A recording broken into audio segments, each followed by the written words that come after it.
This is the Balanced Advisor Podcast with Dr. Travis Perry, helping financial advisors like you achieve balance in their lives. All right, today I'm honored to welcome Cory Swain to the Balanced Advisor Podcast. Cory is the Vice President of Advisor Development at Advisors Excel. Advisors Excel is a full financial marketing firm, the largest distributor of fixed index annuities in the United States, and also home to the fastest growing RIA in the country. Cory's a member of the Forbes Coaches Council, which is awesome, and leads a team of advisors who gather over $700 million of new assets annually. More importantly, he and his wife, Hannah, have been married for over 10 years. They have 3 young boys and live in Topeka, Kansas, where Cory still loves to surf. We'll have to talk about that. And he and his family travel every year to a surf destination and also wake surf during the summers in Kansas. We didn't even get to talk about that in the pre-show. Cory, welcome. Talk to us about surfing, man. What is this? Oh, man. Thank you so much. First off, I'm excited to be here. Like you and I talked about, I saw some of your past guests, so definitely honored to be asked to be on the show. So I'm excited. About surfing. So I'll try to keep the long story short, but I grew up in South Florida. So grew up in a town called Hollywood, Florida, which is just in between Miami and Fort Lauderdale there. And went to school in West Palm Beach, met my wife while we were in college there. She's actually originally from Kansas and married shortly after that. And just like any good Kansas girl with family at home, she got a little homesick. And so she dragged her surfer boy, newlywed husband to Kansas. And that's been about 10 years ago. Yeah, it was about a year after we got married. So we've been here about 9 years now. So I've been surfing. Yeah, I surfed all through a little bit of high school, mainly through college, and traveled around the world to surf. And I just love it. It's just a passion of mine. And so she knew dragging me to Kansas was going to be a tough one for me. So that's kind of my deal, is a deal that we gave to each other was still need to travel for surfing at least one time a year. Yeah. So we've gone this past year, we went to Hawaii. We usually go down to Central America a lot. So like Mexico and Nicaragua and Costa Rica. So those are my faves.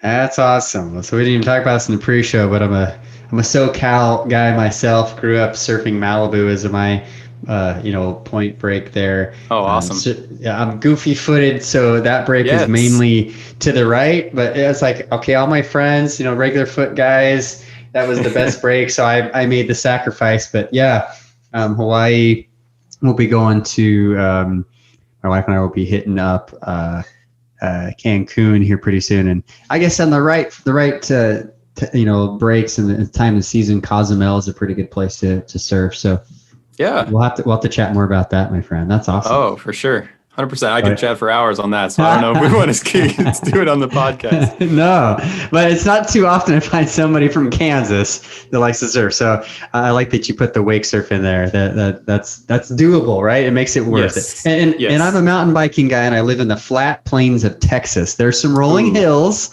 So, between the surfing of the Gulf of Mexico and the lack of mountains, I'm with you. We have to figure that out. Yeah, so that's cool. Well, thanks for being on the show. What I like to ask everybody, that comes on the show first, besides their preference of surfing or not, is what their definition of work-life balance really is. So we've been talking about this, and I know it's something, you deal with the young family and a very, challenging but also rewarding career. Like, what is the definition that sticks with you when it comes to work-life balance? Yeah. I mean, as I was listening to your last podcast and just kind of thinking through work-life balance, I try to think about, at least my personal definition is it's the only place in my life that I will allow a lot of gray area.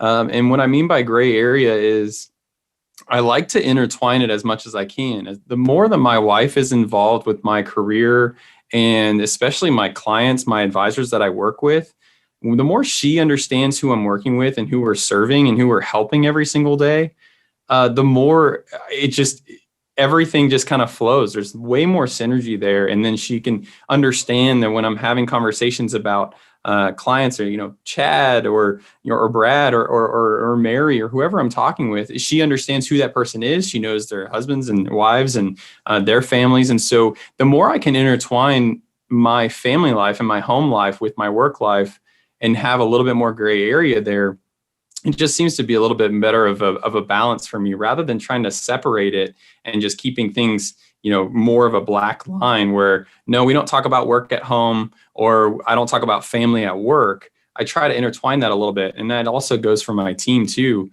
And the people I work with, we intertwine our families. I know next week we're all going out to dinner with spouses, it's a few times a year we just get together, and because that's really why we're here. I mean, our families and our friends, we work for that. And so the more you can intertwine that, the happier you are at work, but then also the happier you are at home too. I like that discussion of kind of that gray, right, where you're able to kind of blend some of these areas and discuss them, like talk about them. Because that's important. Like, we're talking personal stuff, here in the podcast and jumping into business and things. Like, it's a perfect example of being you. A lot of people I interview say, well, Travis, work-life balance, I mean, it's hard to separate. Like, I am the same person, whether I'm at work, whether I'm at home. I think that's the concept you're really touching on, right? Is that being like true to yourself, this authentic self. Absolutely. So that's really cool. That's cool. Mm-hmm. That's great. And then you also kind of picked up on this idea that, this is really why we are here, meaning this existence, right? To have relationships and to have friends and family. That's obviously something important to you. Why is that? Why do you feel like that's so important for you, Cory? I'm a big picture guy. I love, we were talking about that a little bit before the show, was just, I'm a visualizer. I love this time of year. We're filming this and recording this in December, when it's time to kind of just think back over what's happened and look towards the future. So I'm a big picture, why are we here type of person. I mean, faith is a big part of my life and my family's life. But that aside, even if faith isn't a big part of what you do, like, why are you here? Who are you here to help?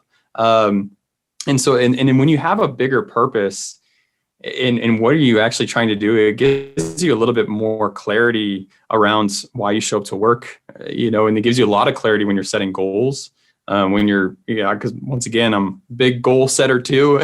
so it gives you more clarity, because sometimes I'll set a goal and it's just a number, and I realize halfway into that goal why I'm not achieving it, why I'm not even close, why am I not even excited about it, because it's just a number and it has no meaning. It doesn't tie into the bigger purpose of what I'm actually trying to do. So absolutely. I mean, I'm a big picture guy, and the big purpose of why we're here is super important to me. So I'm glad you asked. Yeah, very cool. Very cool. This is a good industry, right? The goal setting, the planning. I mean, it sounds like that's kind of sucked you into this vortex of financial planning. Absolutely. And here you are. And I know we've talked a little bit offline about how we kind of both got started here. And I know with a lot of what you do is marketing help for financial advisors. So we're going to talk a little bit more about that in a minute. But as an advisor to advisors, helping them, with their marketing, with running their business, what do you see are, as some of the biggest issues that financial advisors face while trying to achieve balance? What do you think is stopping them the most, just in the industry in general? We all have the same amount of time. And so I think with advisors, when they're trying to run their own business, they're wearing so many hats, especially when they're grinding it out in those first few years of either maybe going independent or just starting out their own business.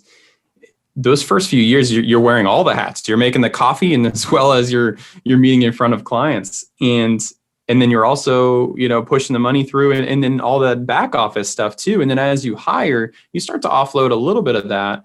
But I would even say when you start to even have a growing and bigger team, it's hard to pridefully get rid of or delegate some of those tasks that have been yours for years or even decades for yourself. And so that is a big struggle for a lot of advisors. Is a lot of times they don't want a big team, and sometimes they don't want to build this big gargantuan financial practice. And sometimes they do, but it's also this, I don't want to give up what I think I'm good at or what I know I'm good at. And so they hold on to that. And so that's a big struggle, is then next thing you know, they're spreading themselves too thin by doing too much. They're trying to do the marketing while they're still trying to meet with clients, and they're also trying to keep their hand in the back office and operations and admin. And they're just trying to hold too many hats when they should be taking off some of those hats and allowing other people to step up into those roles, even though they know it's probably not going to be as good as what they used to do it. But 80 to 90% of what you did, even if it's 100% off your plate now, is better than you still trying to do it. So I think that's a big struggle for a lot of advisors, whether they only have, if it's just them and it's a sole advisor, to they've got 15 people on their team. It's that constant tug and pull of their time and tug and pull of what they're doing at work. It's always about the hats. It's always about what are they actually trying to do.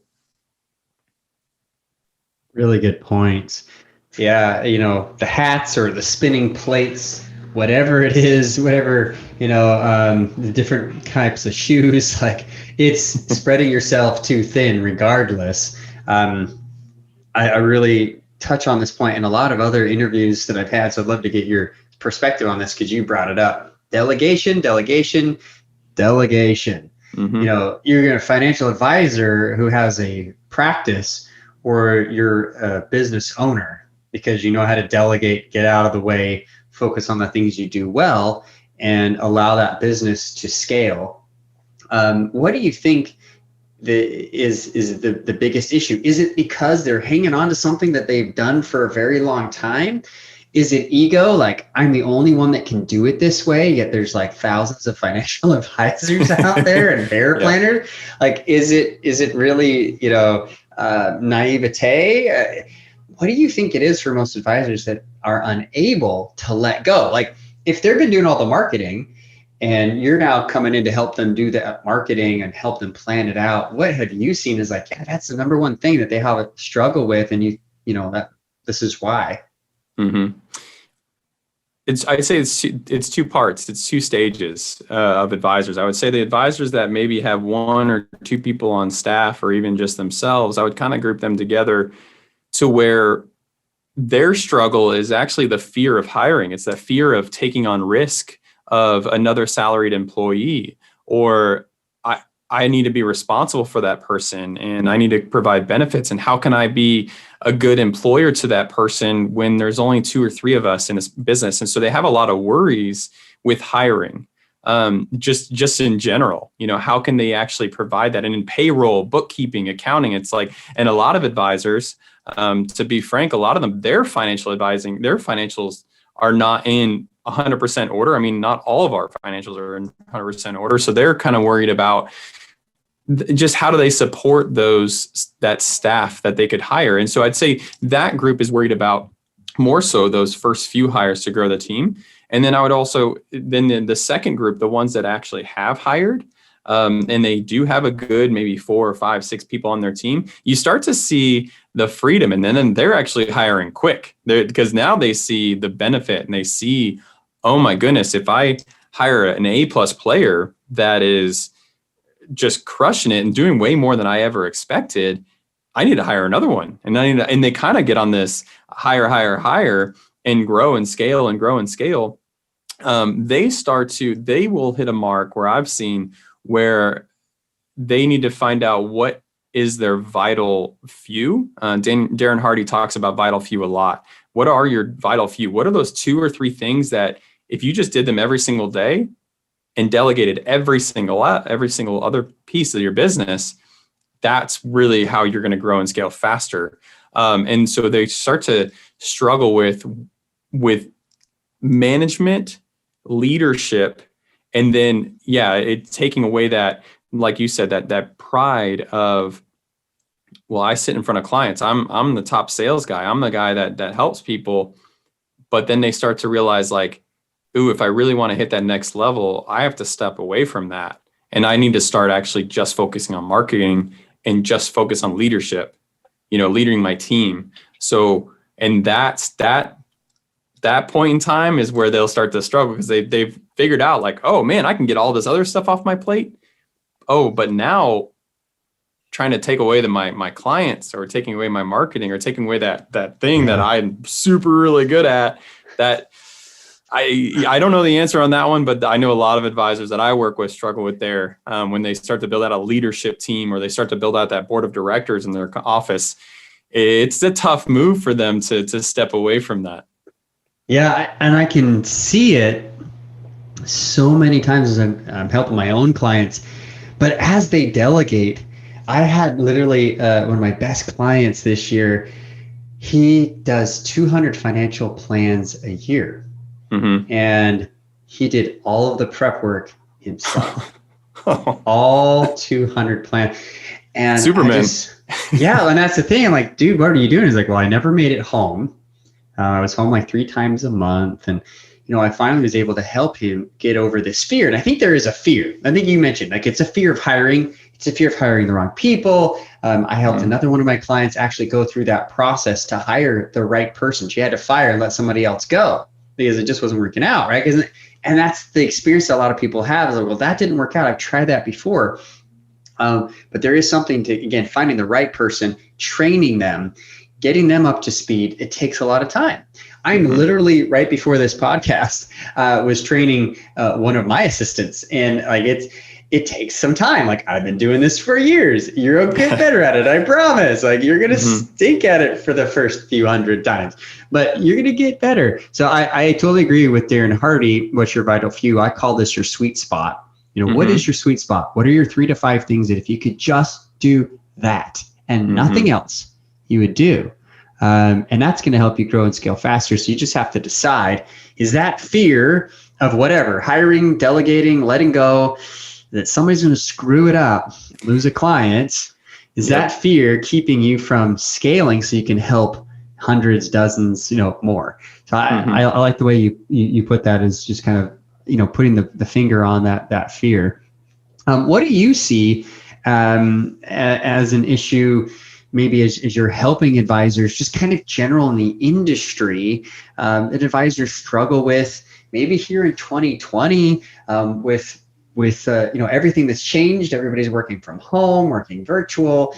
What do you find is maybe some other issues with trying to scale their business or grow their business in this atmosphere, Mr. Marketing Guy?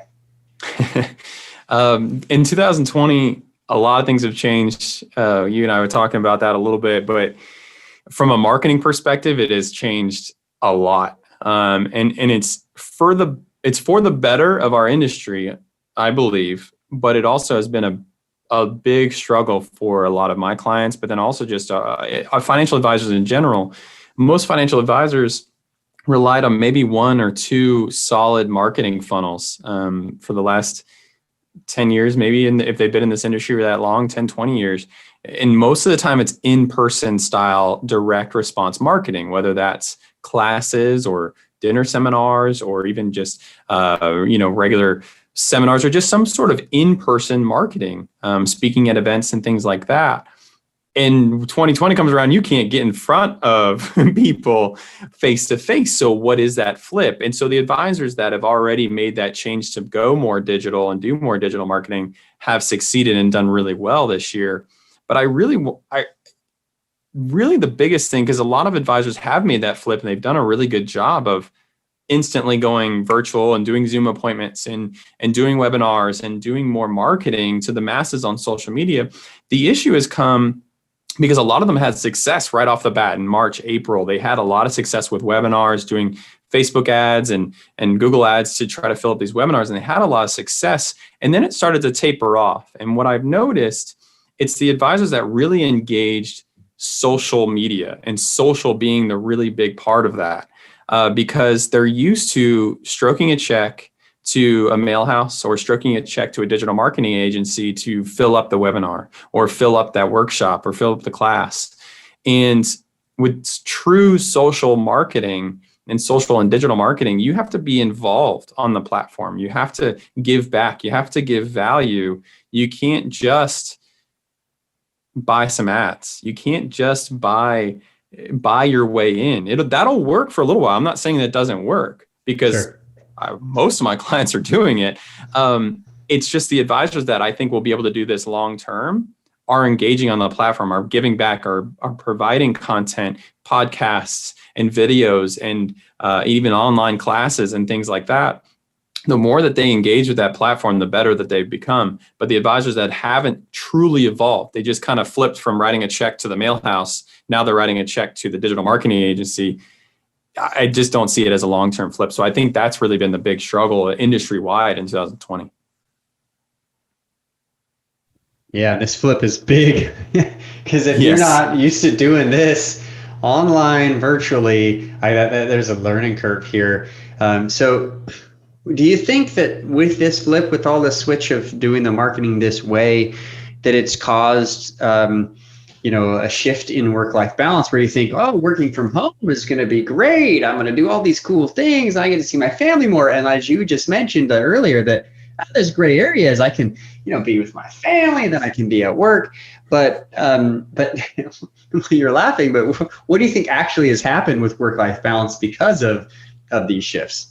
Yeah, I'd say, in our office here, we have 600 employees that work inside of a building physically. We don't, up until 2020, I think we might have had 5 or 6 employees that were 100% virtual. The rest of the people work here in Topeka, Kansas. We have 3 different buildings. And so when our company went virtual, I think a lot of people were a little nervous, but at the same time, I think a lot of people were excited. They've always thought this, if you haven't worked from home, like this work from home is kind of this, oh man, that sounds amazing. I could just walk downstairs and have my coffee and be in my sweats and live life and still do what I do and still get paid the same. And as the time has gone on, the more I talk with the people here, and I'll get to advisors in a second, the more you hear like, oh man, I miss work. I miss being back with people. I miss being kind of in my space at work, because there is some sort of mindset thing. And I don't know the science behind that, but I do believe there is a little bit of a mindset shift of going from your house, or even just your house, and then moving into an office. And it's in a place that's just for work, rather than maybe your bedroom that you put a desk in. It's a little different. And then because that's my setup at home, is a little not the most virtual friendly. But as far as advisors and that switch has gone, I think it's the advisors that, like, going back to the ones that have done well, are the ones that have done really well with that virtual workspace, where they've gone into a hybrid model where they've allowed some of their staff to come in a couple days a week and do some home. And then, but the ones that had, that gray area, it hasn't been as lucrative and hasn't been as efficient for them, where it's like, oh, come in when you need to, but you can work from home. That structure is too fluid. There's not enough regimented just time frames. So I was just talking with one of my advisors out in Pittsburgh, and he was like, I now work from home on Wednesdays and Fridays. And it's kind of, and those were already his work on the business days. So he doesn't need to be in the office. And so he feels like that day, like I was just talking to him on Friday, and he was loving it. He was watching his kids in the backyard, and he was doing some bookkeeping, doing some marketing bills, and really working on the business. And it allowed him to kind of take off that business hat where he gets interrupted by other people the whole time. So I think the advisors that have structured it a little bit more have done better. But the ones that I've talked to where they're just like really struggling with it, it's really fluid and they don't have a plan.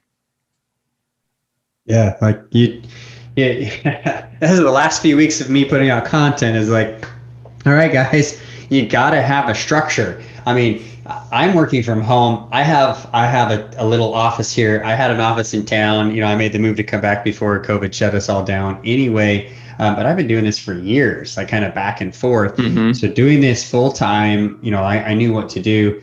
I've got a family with kids that are homeschooled, and that's something we've done for years. So nothing hugely different. But you're right. Like, you've got to have a regimen. You got to have set business hours, set limits, set times. Otherwise, what looks like a great, virtual work from home setup becomes 24/7 work. Mm-hmm. And, I talked to somebody this morning, a client of mine who's like, I eat breakfast and lunch and sometimes dinner at my computer. I'm like, yes, we need to talk. We need to fix this. We need to fix this because that is a sign of being a workaholic. And now you throw offices into your home, in your bedroom, or at the dining room table. Like, where is that separation? And yes, the science to it tells us that psychologically, when we put ourselves in situations where we feel like we're in, then we're there. The reason why you go, not just because there's no waves in Kansas, but why you go to Hawaii, why you go to, someplace exotic, is you want that feeling. You want that experience. And so I'm a big proponent of, I dress up every day when I'm at work. I don't care where I'm at. Yeah, I'm working from home, but I dress up because I want that feeling to be like, nope, today I'm working. Absolutely. Fridays is my off day. I make sure I'm showing up in shorts and a t-shirt if the weather allows, or jeans and a t-shirt, just because then I can feel that I am separated, at least that boundary. So great points here as you've been helping people, Cory. That's fantastic. Tell us a little bit about exactly what you do in marketing, and how this is relevant to helping advisors, have better balance. Yeah, absolutely. Well, thanks for asking. In regards to what we do on a day-to-day basis, we like to try to sum it up into one sentence, where we take good financial advisors and give them a proven path or proven way to become better CEOs. And there's some key words in there where a lot of financial advisors, I do believe they are financial advisors. And there is a flip. There's a point in time where they become a CEO. They're still a financial advisor, don't get me wrong, but they start to truly run a business. And when you're running a business that brings in a solid amount of revenue and has staff, and you start to build a culture, there's a pretty big flip there. And so what we do here at our firm, we do a lot of things to support that CEO of an advisor. So if you're an independent advisor and you're wearing all those hats that we talked about, and you are trying to figure out this business side of things, you've got the sales figured out, you've got the financial advising figured out pretty well.